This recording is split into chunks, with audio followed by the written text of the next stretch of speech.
Well, we got our 48 volt to 12 volt voltage regulator in. Working on getting it wired up. There's the label for it. So the red and black wires right here are the 48 volt input from the battery.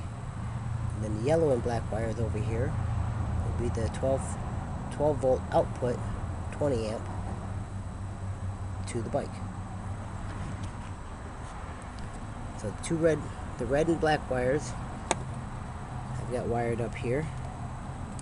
And they go around. The red wire goes to the positive of the 48 volt battery pack. And the black goes over there to the negative.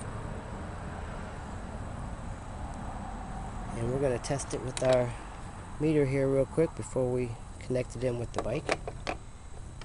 I've also wired in a 20 amp fuse on the input side, just in case, just to be safe. This is the actual input wire for the motorcycle. This went to the 12 volt lead from the battery and solenoid. So I soldered it in to our 12 volt output. And that's where we're going to attach our red lead for the meter. Then we should be able to just ground the other lead to the frame of the bike. Alrighty, we got the red lead to the 12 volt output of the regulator, and the black lead is just to the ground or to the frame of the bike, and the meter's showing 12.2 volts. So now we'll hook it up to the bike and make sure all the lights and stuff work. Alright, I've got the 12 volt output wire hooked to the input wire of the bike now. So let's kick the key on. Yes, our meter's all lit up. Headlights lit up.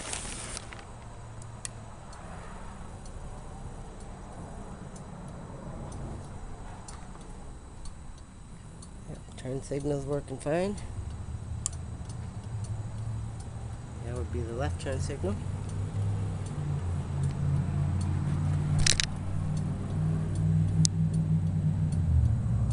And while we got it done, let's hit the brake here, and because the running light is on for the tail light.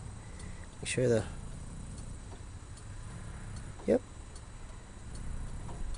Let's see if this thing's getting hot now. No, not that I can feel.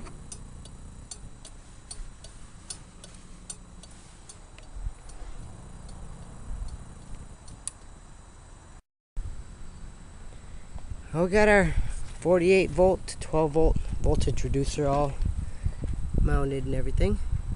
It's all wired up, all ready to go. We're going to do a little test ride and make sure everything works. First thing we'll do is pop on the power.